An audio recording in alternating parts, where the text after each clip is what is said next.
Hai teman-teman, kali ini kita akan membahas topik yang ada di chapter 11, Building Functional Expertise to Enhance Organizational Capability. Bersama saya Yuanita Kristianti, serta rekan saya Ertis Akasia Novita Sari.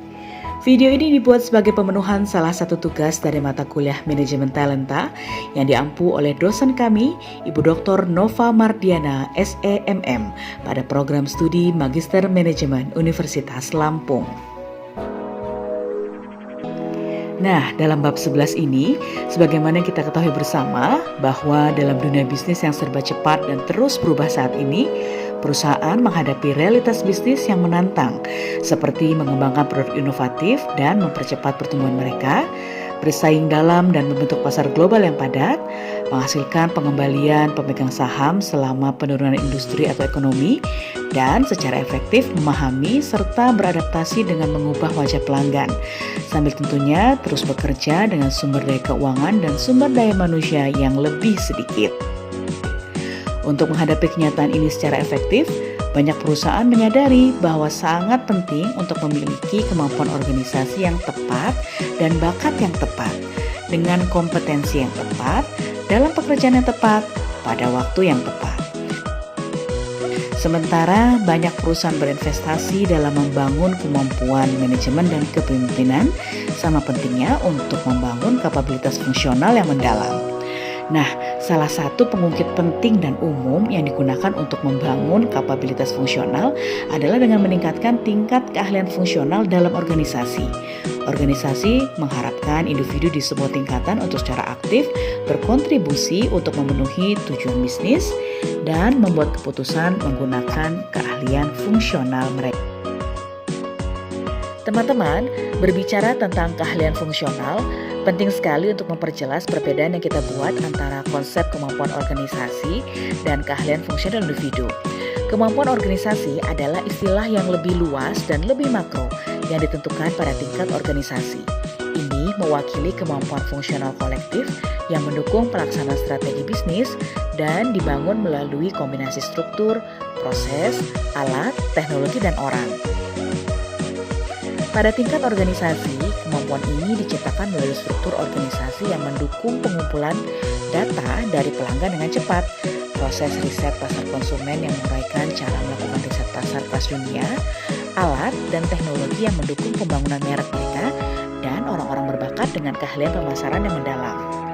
Keahlian fungsional didefinisikan pada tingkat individu dan merupakan elemen penting dalam membangun kemampuan organisasi. Ini mengacu pada pengetahuan teknis atau fungsional, keterampilan, serta kemampuan yang dibutuhkan oleh seseorang untuk melakukan pekerjaan. Pada bab ini, kita akan berfokus pada membangun keahlian fungsional untuk meningkatkan kemampuan organisasi. Penting sekali untuk mencapai keseimbangan yang tepat dengan juga meningkatkan kompetensi kepemimpinan. Perusahaan dapat memiliki keunggulan kompetitif di pasar dengan membangun kemampuan organisasi yang kuat. Namun, perusahaan yang sukses dapat juga kehilangan momentum pertumbuhan mereka ketika ada kekurangan kemampuan organisasi yang diperlukan untuk pelaksanaan strategi.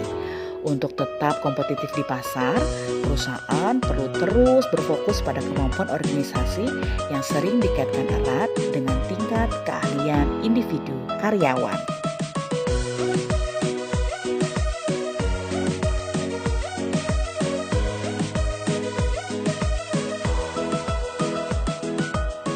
Bila dihadapkan pada pilihan membeli atau membangun keahlian fungsional individu, perusahaan dapat mengambil dua pendekatan untuk meningkatkan keahlian dalam suatu fungsi, membelinya atau membangunnya.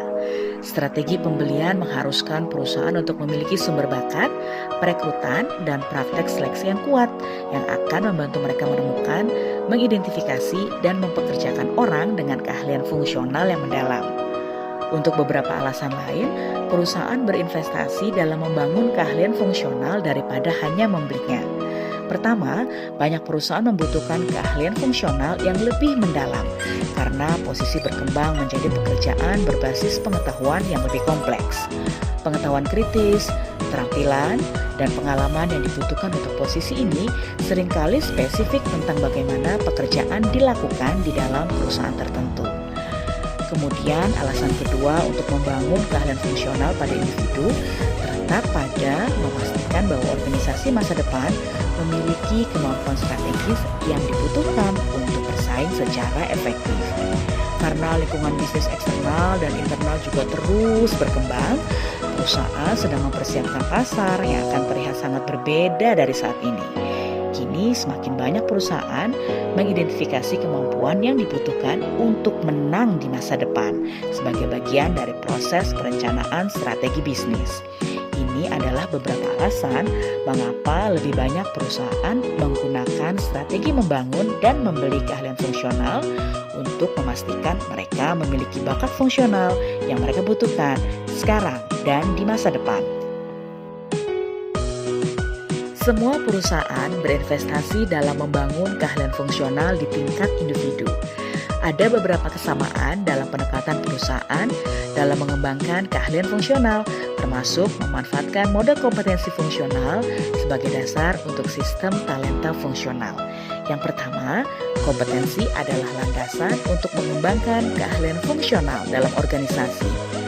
Kompetensi fungsional digunakan untuk berbagai tujuan, misalnya menetapkan standar kinerja fungsional, kemudian mengembangkan kurikulum untuk digunakan dalam program pelatihan dan pengembangan keterampilan. Selanjutnya, untuk mengidentifikasi kekuatan dan kelemahan individu yang dapat dimasukkan ke dalam rencana pengembangan individu. Kemudian yang terakhir, menjadi masukan dalam keputusan seleksi ketika dinilai melalui pertanyaan wawancara terstruktur. Yang kedua, imperatif bisnis mendorong pengembangan model fungsional.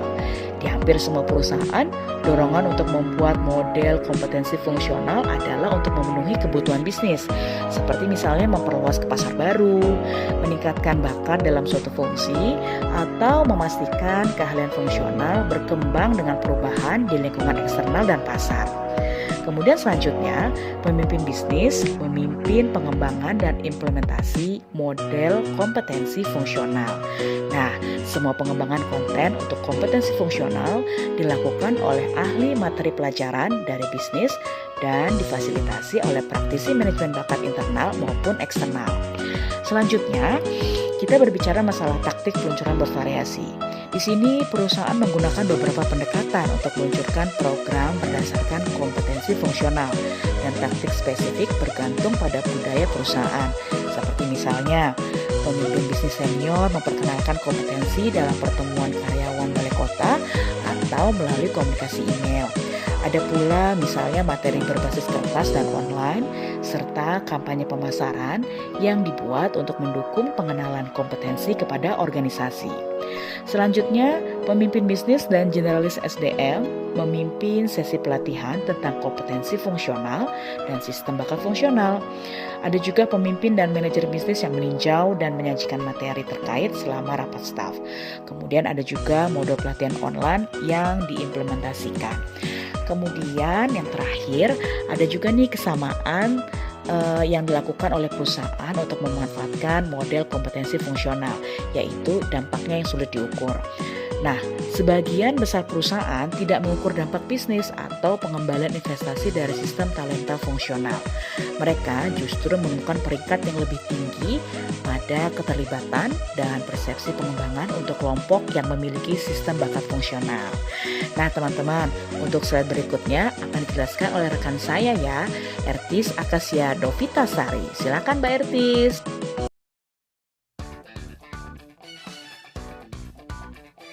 Baik, oke, terima kasih Mbak Yuanita. Kita lanjut teman-teman ke metodologi pengembangan keahlian fungsional. Metodologi ini dirancang untuk memaksimalkan dampak dan nilai yang diberikan oleh proses. Penting untuk diketahui bahwa pendekatan khusus yang digunakan perusahaan untuk membangun keahlian fungsional individu bergantung pada sejumlah faktor ya, seperti konteks bisnis saat ini, sumber daya yang tersedia, kemudian pandangan pemimpin senior, strategi bakat perusahaan, dan kesenjangan saat ini dalam keterampilan fungsional atau kemampuan organisasi yang dibutuhkan. Model yang diusulkan dirancang untuk membantu memandu praktisi saat mereka bergerak melalui poin keputusan utama yang terkait dengan membangun keahlian fungsional untuk meningkatkan kemampuan organisasi di bidang fungsional utama. Setiap langkah-langkah dijelaskan ya secara lebih rinci seperti langkah pertama ya, tinjau strategi bisnis. Nah, langkah pertama yang penting dalam semua keputusan terkait bakat melibatkan kerjasama dengan para pemimpin bisnis senior untuk memahami sepenuhnya faktor-faktor ini ya, seperti apa itu strategi bisnis, kemampuan yang dibutuhkan, serta kekuatan dan kelemahan tenaga kerja. Kemudian tren saat ini dan masa depan, tren internal saat ini dan tren internal masa depan. Kemudian langkah kedua adalah identifikasi area fokus, membuat investasi yang berbeda dalam mengembangkan individu berpotensi tinggi adalah hal biasa dalam organisasi.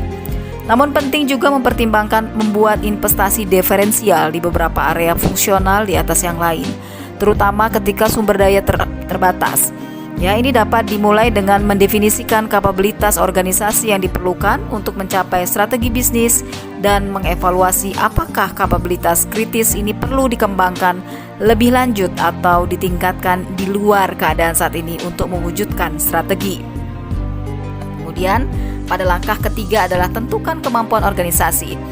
Setelah area fungsional kritis diidentifikasi, langkah selanjutnya adalah mendefinisikan 2 atau 3 kapabilitas fungsional utama pengaktif makroorganisasi yang luas penting untuk menjalankan suatu strategi bisnis.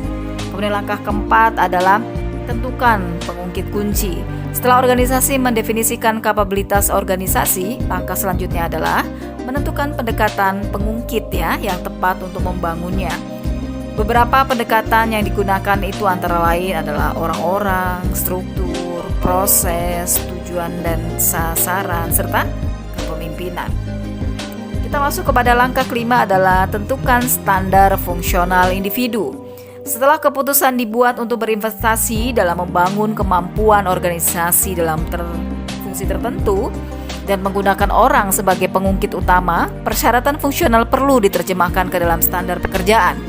Biasanya proses yang digunakan untuk membuat standar ini ditentukan oleh bagaimana standar akan digunakan. Nah, standar itu dapat ditetapkan dengan membuat profil pekerjaan dengan mendefinisikan pengetahuan, keterampilan, dan kemampuan melalui teknik analisis pekerjaan tradisional. Kemudian mengidentifikasi model kompetensi fungsional, dilanjut mengembangkan matrik kompetensi fungsional. Dan yang terakhir adalah membangun model kompetensi fungsional dengan skala penilaian yang didasarkan pada perilaku. Kita masuk kepada langkah ke-6, yakni identifikasi dan bangun komponen sistem talent. Penting ini untuk menanamkan standar individu ke dalam sistem talenta serta proses manajemen talenta yang ada untuk memastikan keberlanjutan dan dampak maksimal. Beberapa program dan proses membutuhkan lebih banyak waktu dan sumber daya daripada yang lain.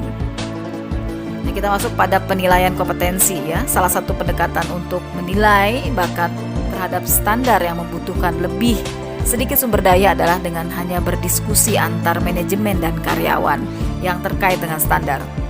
Sebuah pendekatan yang membutuhkan sumber daya yang lebih besar adalah untuk mengembangkan alat online di mana manajer dan karyawan memberikan penilaian kompetensi karyawan.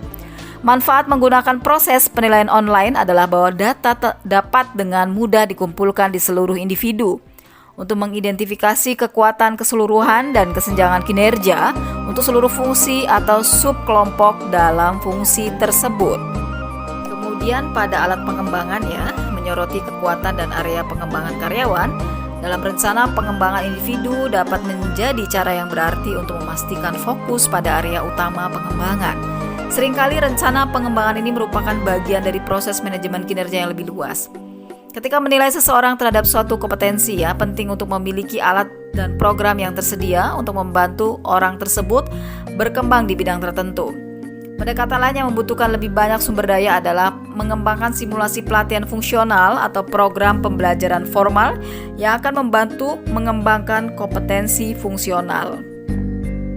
Dan kemudian langkah ketujuh, ukur dampak dan efektivitas. Penting bahwa percakapan mengidentifikasi hasil dan metrik yang diinginkan terjadi bersamaan dengan desain sistem bakat dan bukan setelah sistem diimplementasikan.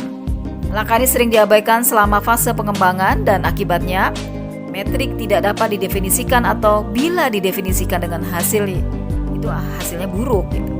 Kemudian langkah ke-8 adalah tinjau dan perbarui konten. Sistem talenta fungsional, terutama yang mencakup kompetensi fungsional dan standar kinerja, harus ditinjau relevansinya setiap 2 atau 3 tahun, tergantung pada perubahan dalam bisnis.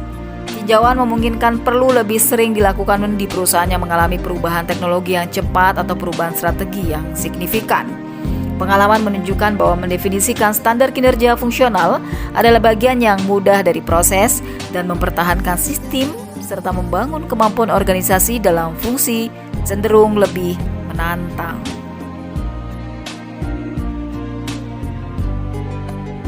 Baik, kita masuk kepada peran kunci dalam membangun keahlian fungsional.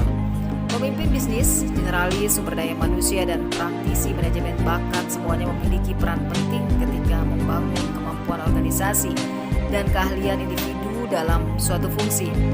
Penting untuk secara jelas menetapkan peran dan tanggung jawab ini di awal untuk memastikan keberhasilan pelaksanaan dan bahwa sumber daya dan komitmen tetap ada selama pelaksanaan program. Dan terutama setelah pelaksanaan untuk menyelesaikan tinjauan berkala dan evaluasi program yang diperlukan. Pemimpin bisnis. Para pemimpin bisnis memiliki peran penting dalam mengidentifikasi kebutuhan akan sistem bakat fungsional dan dalam memberikan kepemimpinan secara keseluruhan dalam desain, pelaksanaan, dan keberlanjutan sistem fungsional.